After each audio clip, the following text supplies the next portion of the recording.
Is recognized. Yeah, I'm happy to yield 5 minutes to the gentleman from Kentucky and the sponsor of this important resolution, the Honorable Representative Thomas Massey. Gentleman from Kentucky is recognized. I thank the gentleman from New York. Mr. Speaker, James Madison wrote to Thomas Jefferson in 1789, "The Constitution supposes what the history of all governments demonstrates, that the executive branch of power is the most interested in war and most prone to it. It has accordingly, with studied care, vested the question of war in the legislature. The Constitution is clear. Article 1, Section 8, Clause 11 of our Constitution provides Congress initiatory powers of war. Article 2, Section 2, Clause 1 of our Constitution gives the President operational powers of war to wage that war. Even if this body were to pretend that the 1973 War Powers Resolution supersedes the clear language of the Constitution, the President still has not met the conditions required by that law itself. The 1973 War Powers Resolution states plainly that the President may only introduce U.S. armed forces into hostilities pursuant to 3 conditions. Either 1, declaration of war, 2, specific statutory authorization, or 3, a national emergency created by an attack upon the United States. None of those conditions exist today. Iran has not attacked the United States, Congress has not declared war, and Congress has not granted specific statutory authorization. Beyond the constitutional question, here lies an even more important one. Why are we going to war with Iran? We owe our military service members a clear mission. And American families in my district want to know how this is going to help them pay for groceries. How does this make them any safer in their schools or in their neighborhoods? How does this help them pay for housing? Have we learned nothing from the laundry list of wars and regime change experiments we sparked across the Middle East that have racked up a total of at least $8 trillion of debt in Iraq, Libya, Syria, Afghanistan? A sustained war with Iran will not stabilize the region. It's already ignited the region. It will radicalize new generations of terrorists, and it will send more swarms of refugees into Europe and the United States. Iran is not Venezuela. The Ayatollah was not a president. He was a religious leader from a region notorious for radical Islamists. And the United States and Israel turned him into a martyr. And in the process of doing so, we've already expended billions of dollars, and more solemnly, 6 American families must now lay to rest their sons and daughters. And for what? This administration can't even give us a straight answer as to why we launched this preemptive war. The president says we had to strike first because an Iranian strike was imminent. Meanwhile, the Department of Defense conceded there was no evidence of an imminent Iranian strike. Some told us this war was about nuclear weapons, but 6 months ago, we were assured our last strike on Iran decimated their nuclear program. So which is it? I think the most candid answer came from the Secretary of State, who told the press that Israel forced our hand and dragged us into this war again. And that truth is the very reason why it is Congress that must decide war. If American lives are to be risked and American blood is to be shed, that decision must be debated and voted on by the representatives of the American people, and that debate is meant to be arduous, and that vote is meant to be hard. I have a theory. I think my colleagues don't want to go on record because we have a terrible track record of meddling in the Middle East. They don't want their name associated with this when it doesn't turn out well. But Congress cannot be bothered with its constitutional duty because for many in this chamber, it's easier to simply allow someone else's sons and daughters to be sent to combat without their vote. And to be clear, we aren't even here to declare war today. All we're voting on is a war powers resolution to reassert the Constitution, that Congress must decide questions of war. And if Congress wants war, then the Speaker should hold a vote to declare it. Some say Congress authorizes war when we pay for it, when we pass the budget bill. Here's the problem. We haven't taken on the hard work of defining the mission for our sons and daughters who are going to fight. That's not in the budget bill. It never is. And to the men and women who are engaged in combat, I sincerely thank you. and I pray for your safety. It is for you that I wrote this resolution. It is for you that all of us are here on this floor working so hard to force this vote so that you will have a clear mission that you deserve, so that you will know when you achieve it, you can come home. And with that, I urge support for this resolution, and I yield back. As a home. I absolutely think Thomas Massey was 100% on point. You don't have to love him, you don't have to like him, but you can't deny the points that he made. We killed a religious leader. Think about what that's done. That's like somebody going in and taking out the Pope at the Vatican. It's no different. And again, as somebody who's America first, I ask myself, how is attacking Iran America first? You know, I look at the statistics of how many Iranians have killed Americans, right? And if you really want to break it down, it's 6,000 or upwards of 6,000, mostly in Iraq during the Iraq War. Now you look at China. China's killing upwards of 50 million Americans every single day, funneling fentanyl into America through the Mexican border. You know, and I'm going to go back to Operation Midnight Hammer, because this whole situation, to be perfectly honest with you, this whole situation with Iran has been bothering me for a while. And my radio show tomorrow, we're going to cover this tomorrow too. And you'll be able to catch me on the John Fredericks Radio Network. You'll be able to catch me here on Facebook. I should be streaming it on Facebook. It'll be on Getter. It'll be on X. Or you could just go to the John Fredericks Radio Network.com and you can download the radio app.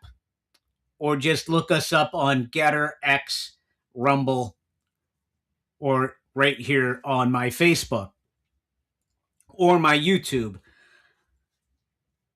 You know, when I look at Operation Midnight Hammer, the thing that just keeps coming back to me is President Trump saying we've destroyed their capability to enrich uranium. There's nothing left. We obliterated it, right? Isn't that what he said?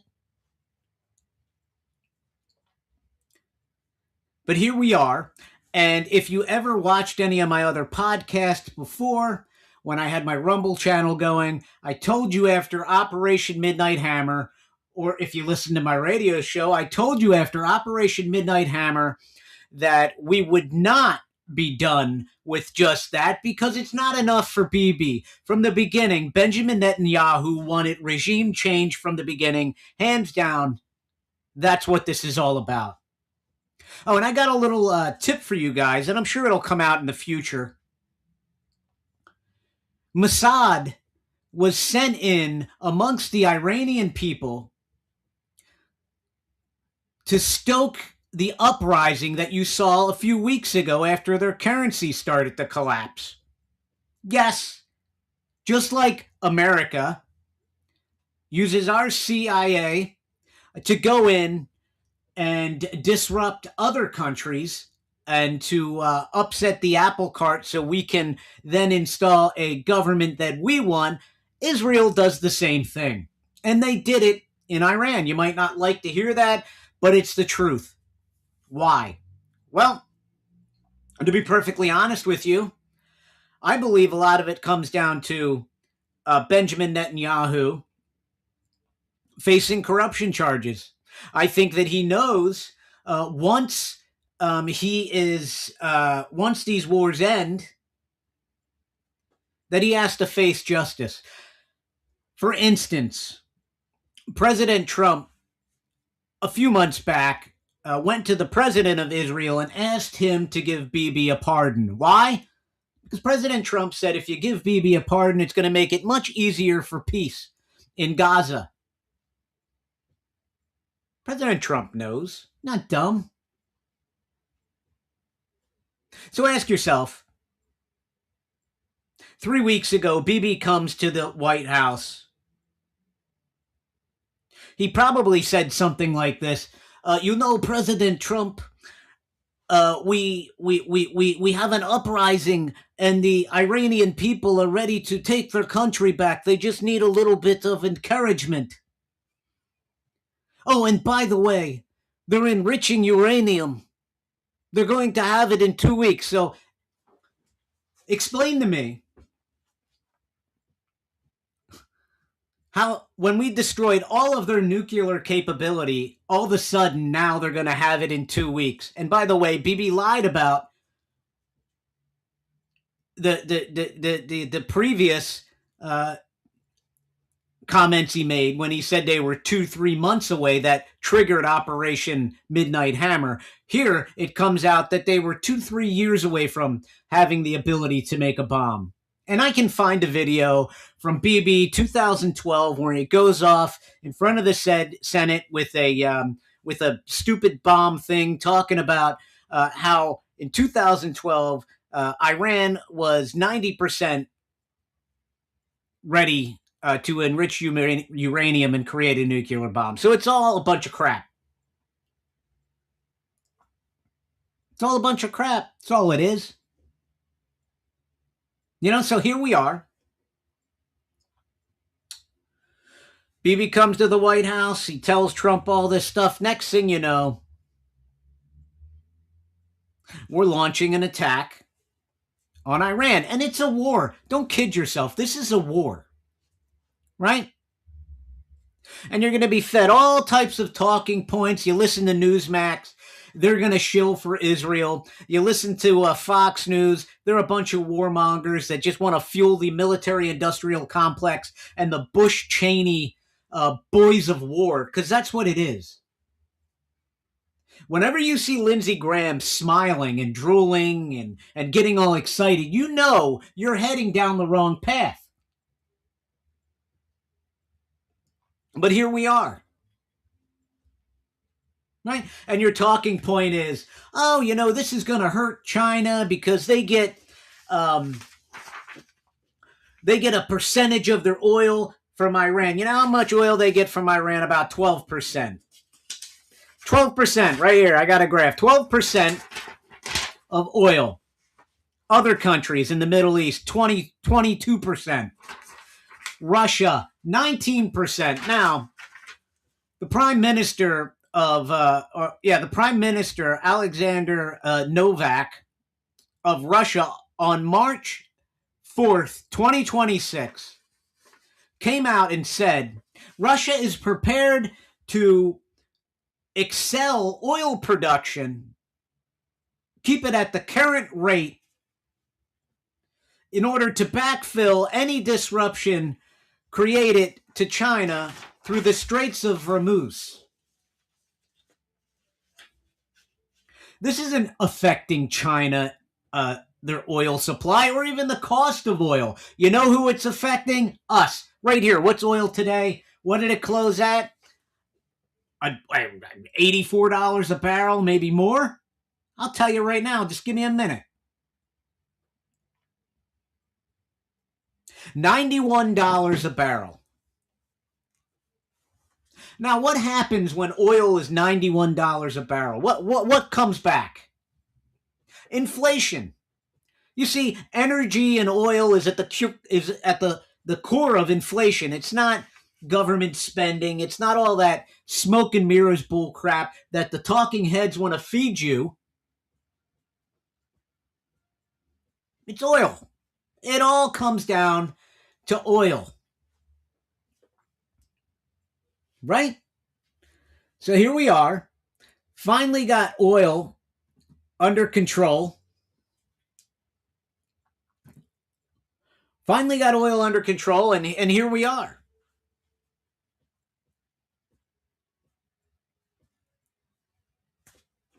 We are at a point where now oil is creeping up, $91. It's going to cause everything to go up. And this is not going to be a short-term thing, folks. You got to be kidding yourself. You got to be kidding yourself. And let me just say this. I am a huge, huge President Trump supporter. I absolutely love President Trump. I voted for him 3 times. Got his picture right here. Absolutely love him. But I got to tell you that I'm not happy with the direction that we are going in right now. I didn't vote for this. I did not vote for this. I'm not a doomer. I'm not a black-pilled person. I love what President Trump was doing on the economy. I love the tariffs. And again, if you listen to my radio show on Saturday mornings, Eastern Standard Time, 8 o'clock Eastern Standard Time on the John Fredericks Radio Network, you would know that I'm very pro-Trump, and I said that the Supreme Court would come down against President Trump's tariffs. I said it would be Roberts and what's her name? Amy Coney Barrett. Because they're globalists, because they're in the pockets of foreign countries. Yes, I'm saying it. It's true. It's true. So here we are. We're in a war again, another war. And to be honest, when President Trump took out the Ayatollah, we should have just declared victory and gone away at that point. We should have just left and declared victory, but we didn't. So now we're engaged in this. And you can see, if you actually look through a video of what's unfolding in the Middle East, actually what's unfolding. I mean, we've got airports that have been bombed in Qatar, Dubai, all over the Middle East that aren't going to be open for years. The effect that this war is having on the travel industry in the Middle East is killing these countries. It's killing these Arab countries. They're eventually going to crack and turn. And let's think about what you've done by killing a religious leader of one of the most radical religions on the planet. You have just radicalized millions of jihadists and created a perfect training video. Do we not remember what happened in Afghanistan and Iraq? Have we not learned from any of that? Because I remember. You are going to embolden these people. You are going to radicalize these people. And this is an ideology that you're not going to crack. These people, from the day they were born, were trained to kill and hate the West and the Jews. It's that simple. In order to win this war, we would have to eradicate every radical Muslim off the planet, and we can't do it because we don't know where they all are. Some of them are here in America.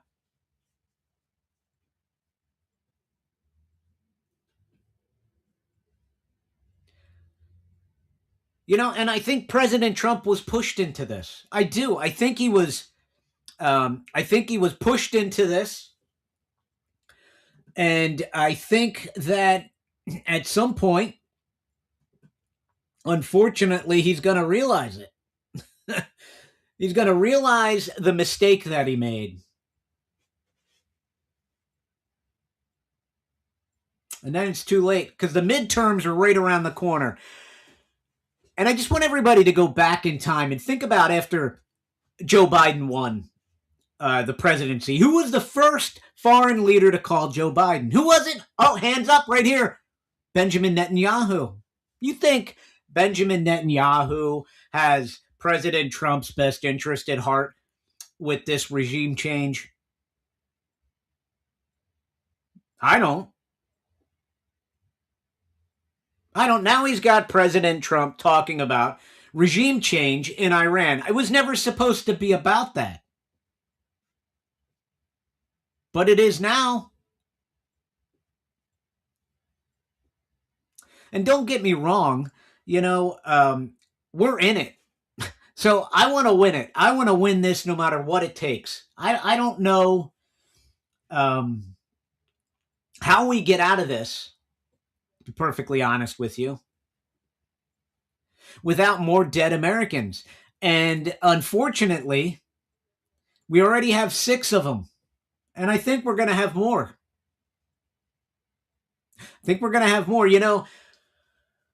They come out and they're telling you that we have plenty of weapons, right? We have plenty of weapons. Well, answer me a question. We have plenty of weapons. Why does President Trump have a meeting with defense contractors to speed up weapon production? I'll tell you why. Because we don't. Because a lot of our weapons were given to who? Oh, they were given to Ukraine. Yeah, they were given to Ukraine. We don't have the amount of sophisticated weapons to maintain a never-ending war in the Middle East. These are hardened jihadist fighters. We've already dealt with them. We dealt with them in Iraq. We've dealt with them in Afghanistan.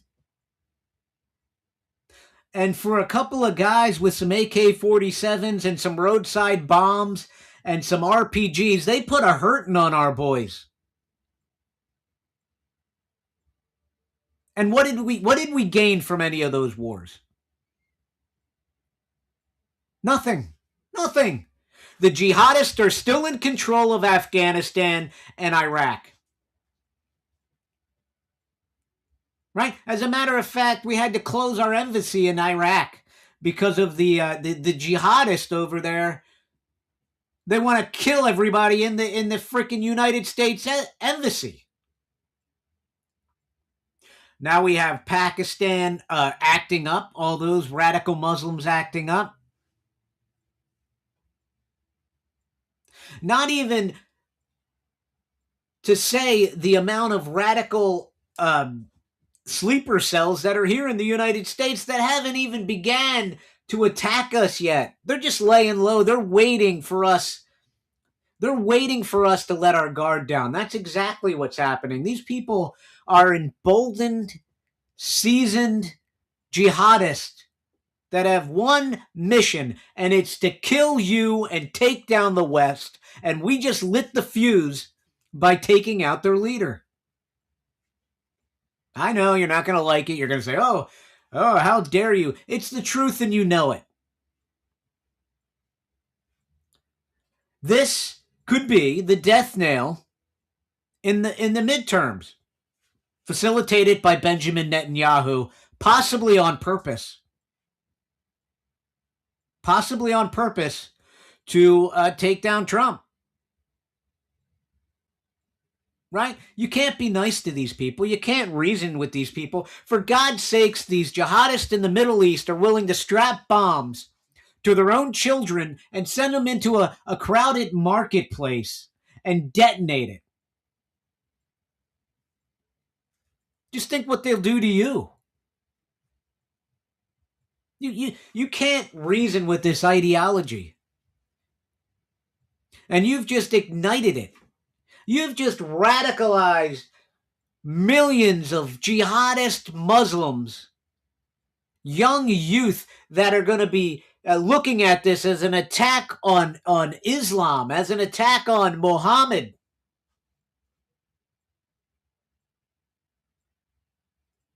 All for what? What does America get out of this regime change in Iran? What do we get out of it? Who does it benefit? I'll tell you what happened too. Bibi probably said to President Trump, "Oh, we're not going to be able to have a a peace agreement in Gaza if Iran's still there. We're not going to be able to have a peace agreement in Gaza. The board of the what is it? The Ministry of Peace. It's not going to work, Mr. President. That you see, this is the. And I hate to go back to 2020, folks, but I just have to, because if you don't go to the past, you don't learn anything about the future. And unfortunately, the rhinos circled President Trump and isolated him from the true patriots that were trying to give him the right information. He left Dr. Fauci in. He left Barney Rubble, freaking Attorney General Barney Rubble, Bill Barr, left him in. Chris Wray. All these people that he left in place because he was told the optics are bad. You saw it weeks ago in Minnesota. That's why Kristi Noem got canned.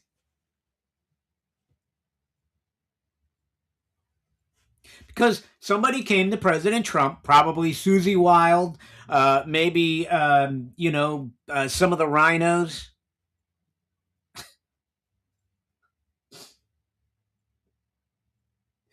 Some of the rhinos came to President Trump and said, President Trump, the midterms are around the corner. The midterms are around the corner, President Trump. We can't have these optics. We can't have people getting shot. We can't have, people in Minnesota while they're protesting getting shot by ICE agents. We need to back off. We need to back off. Again, bad advice. Bad advice. More bad advice. He's going to back John Cornyn and try to force Paxton, the Attorney General from Texas, out of the Senate race. Why? Why? I'll tell you why. Because he's getting bad advice. First of all, there is no America First patriot that's going to go out there and cast a vote for Paxton or for John Cornyn. After everything he's done, I mean, for God's sakes, President Trump comes down on Thomas Massie when Thomas Massie just wants the truth out there. He just wants our government to have those checks and balances.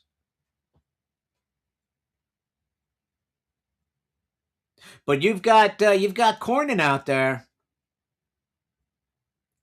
who's anti-Trump all the way, straight up rhino. But yet he's gonna endorse him. Watch, he's gonna endorse him,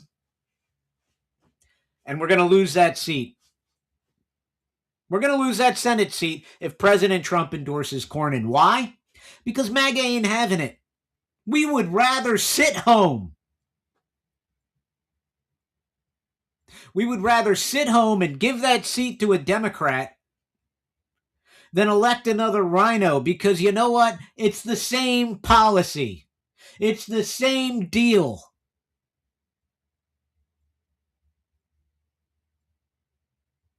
And then when we lose the House and the Senate in the midterms,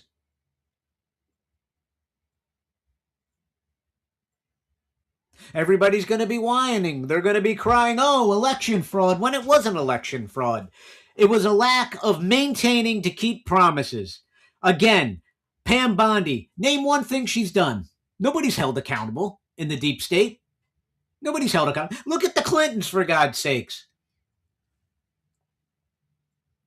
The Clintons were held in contempt of Congress. They defied a subpoena. Both parties voted to hold them in contempt. And then they decided, you know what? We want to come in and testify. But here are the conditions. So the people that were held in contempt and should have went to jail, like Peter Navarro and Stephen K. Bannon. These people get to negotiate the conditions of their deposition. It's almost laughable. It's almost laughable. These people, they come in, they say we're going to have it in Chappaquiddick, so the taxpayer has to spend the money to secure the facility to have the hearing in. We also have to send all of our congressmen and senators there, or our congresspeople there, excuse me. That's lodging, food at the taxpayer expense. So the Clintons can be comforted in order to testify. I would have said absolutely no. If I were Comer, I would have said no. How about you sit in prison for 4 months? And then when you get out, maybe we'll talk about it. And you know what? Nancy Mace right here actually breaks it all down great. Congresswoman, where do we stand on the investigation into Ilhan Omar? Obviously, there's some, questions regarding her citizenship. She's been referred to the Ethics Committee. Can we trust the Ethics Committee to actually be ethical and do the right thing? Well, what's happened so far? Like, really, I think the remark is always let the process play out, right? That's what they always say, and nothing never happens. I tried to subpoena her immigration records, her husband's immigration records, and it was Republicans that killed my motion. Yeah, and what's going on with that? Do you have any more insight you can share on that? As far as I know, nothing's going on, and nothing will go on. And that's Congress for you, because both sides protect the other. Yeah. Yeah. Thank you very much. Appreciate it. Hi, Senator Warner. I have a question pertaining to ICE. So Governor Spanberger is telling ICE they need to obtain judicial warrants to detain illegal aliens, but we recently had a case here in Virginia where an illegal immigrant with an extensive and violent criminal history has been released back into the community several times due to this rule and has now stabbed and killed another woman. In cases like this, where is the line, and should Virginia cooperate with ICE more freely in order to protect the lives of Americans? Well, listen, of course, if someone has a history of violent crime, they should be arrested and deported if they're here illegally. But I'll point out that over 80% of the individuals that have been picked up by ICE in Virginia as they try to hit their daily quotas have had no criminal history or record other than coming into our country. And many of them, even having come in undocumented, were going through a process that would bring about legal status. So they're trying to play by whether the amnesty rules or other rules that were put forward. Also wanted to ask you about the indictment and the charges against former President Trump. Have you read the indictment, and how serious, I mean, you're a former judge, a former attorney general of the state of Texas, how serious are these charges against him? They're very serious. We simply do not take classified documents out of a secure facility. I happen to be a member of the Senate Intelligence Committee, and I review classified documents on a regular basis each week. This is information our adversaries would like to get their hands on, and that's why you handle them in a very scrupulous and careful manner. But the problem seems to be not that so much just that he had these documents, that when he was asked to return them, and he did not do so. And I think, unfortunately, he's created a circumstance for himself. There's the guy, Cornyn, that he's going to endorse. Cornyn right there lied. You have Nancy Mace telling the truth that the swamp protects itself, both sides. You have Mark Warner from Virginia wanting to protect illegal aliens. Are you talking about people that came here illegally? They're just getting swept in it. Well, you broke the law when you came here, and you entered our country illegally. And then you have Cornyn flat out lying. He knows just as well as everybody else that the President of the United States can declassify anything he wants. By taking it, he declassifies it. Bill Clinton, tapes in the sock drawer. Do we remember this case? It went to the Supreme Court. It's no different. It's the same thing. But again, you have the rhino Democrats, or the rhinos and the Democrats working together because it's just like WWE politics. It's like wrestling politics, right? Where they go on TV and they talk a bunch of crap about each other. And then behind the scenes, they're colluding with each other. And they're protecting each other because they know that once the house of cards starts to come down, the whole scheme is up. That's why you're not going to see Governor Tim Walz, the tampon man. You're not going to see him in trouble for anything. You're not going to see Ilhan Omar in trouble for anything. You just heard Nancy Mace. They'll block her. They're blocking her. The rhinos and the Democrats are working together to block her from obtaining the records of Ilhan Omar's fraudulent immigration, and the immigration records of her brother, the one that she married. They don't want to get to the bottom of this because they know that they're all corrupt. And the few people in our Congress, Nancy Mace, Thomas Massie, and former Congressman Marjorie Taylor Greene, you might not like her, but I believe she stood up for what she believed in. I believe that she left her seat because she was so frustrated with the process that she felt like she had no choice, that she was fighting a losing battle, being blocked from President Trump. So she finally got fed up and said, I'm done with this. These people in Congress, they don't want to solve these problems. They want to keep these problems continuous because they're collecting from the cookie jar. They've got their hands in the cookie jar.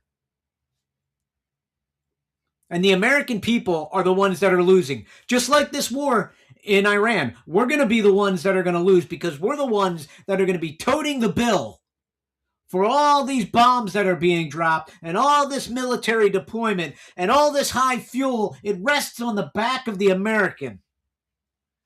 Not going to affect China. I just laid out for you why it's not going to affect China.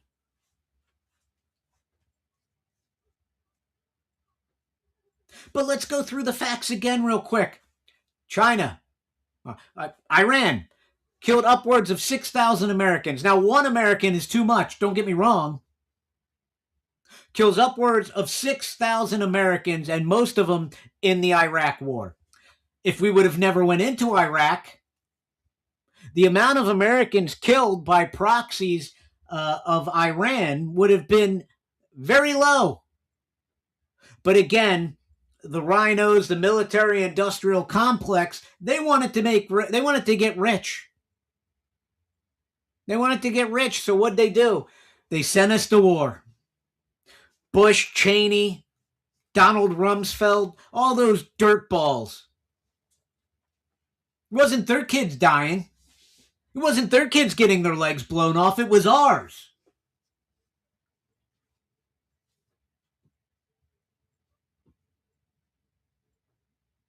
I got a simple question. Does President Trump believe in this war so much he'd be willing to put Barron on a warship over there and let him fight? Simple question. If you believe in it that much, and then I guess you're willing to sacrifice your family for it. I don't believe in this war. I believe it was started unjustly. I believe it was started, and now we're going to be in it for a long time. This doesn't end even if we pull out of Iran. This is coming to the shores of America through radical jihad. And you trust Kash Patel and Pam Bondi to do anything about it? We can't even arrest criminals in our own country that are committing fraud on the American people. Tim Walz, Ilhan Omar. What about her fraudulent winery business? She's still a member of Congress. She's still walking around. But yet we can go get the Ayatollah, Khomeini.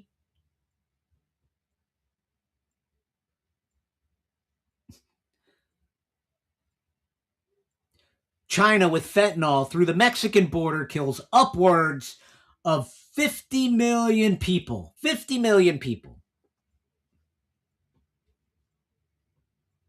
Are we going to bomb them? Because you hear all these people on TV trying to tell you all these statistics and how Iran is the biggest funder of terrorism and blah, blah, blah, blah, blah. Well, so's China. They are funding civil unrest on our streets right now through a guy named Roy Singham. Look him up. Married to the lady from Code Pink.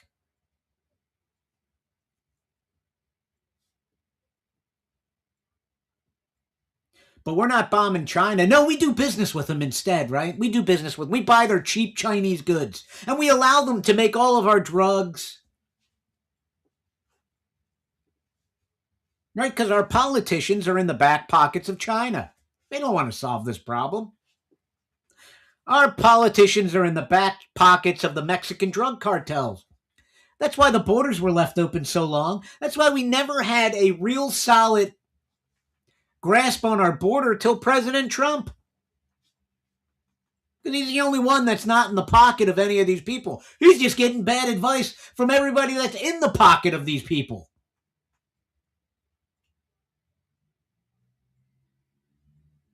It's very frustrating to me because as I sit here and I watch this unfold, I slowly start to see the midterms slip from our hands. And you have no idea. If we lose the midterms, we lose 2028, and this country will be forever changed. You have no idea. You think it was bad with Joe Biden. You think he went after, you think that they went after the America Firsters then? They're coming after us full guns cocked, baby. They're not playing games. And that's the disgusting reality of all of it. We're going to be the ones to pay. The rhinos will just go back to the way it was.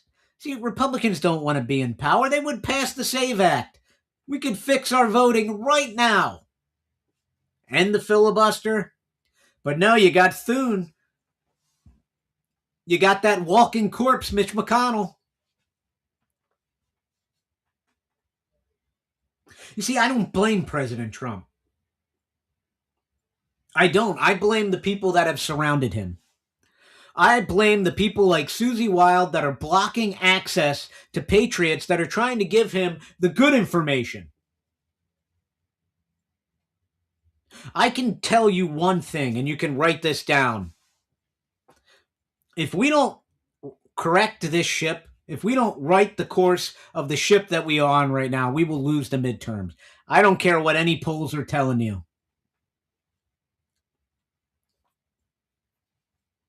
Of course, the rhinos and the military-industrial complex, they're going to want to fluff these polls like President Trump is so popular with his base right now. I know a lot of people in the base, and we're not happy.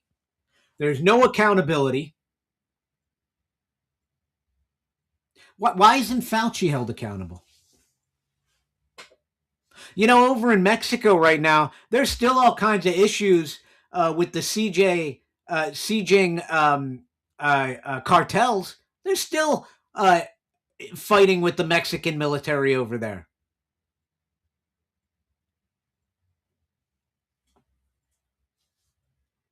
That's on our border. Venezuela's on our border. Iran's not on our border. It does not affect us one bit. I don't care what anybody tells you. You tell me how it affects us. Don't give me the stupid talking points. Don't give me the talking points of they're number one funder of terrorism. They're the number one, they killed Americans. Well, lots of countries have, and China's still doing it today. And they're funding civil unrest in our country right now as we speak. And I don't see us doing anything about it. That's stuff that affects us right now. Iran does not affect us. It just doesn't. I'm not happy about this. I'm not. With that being said, guys, we're going to end the Friday night live stream here on YouTube, X, and Facebook.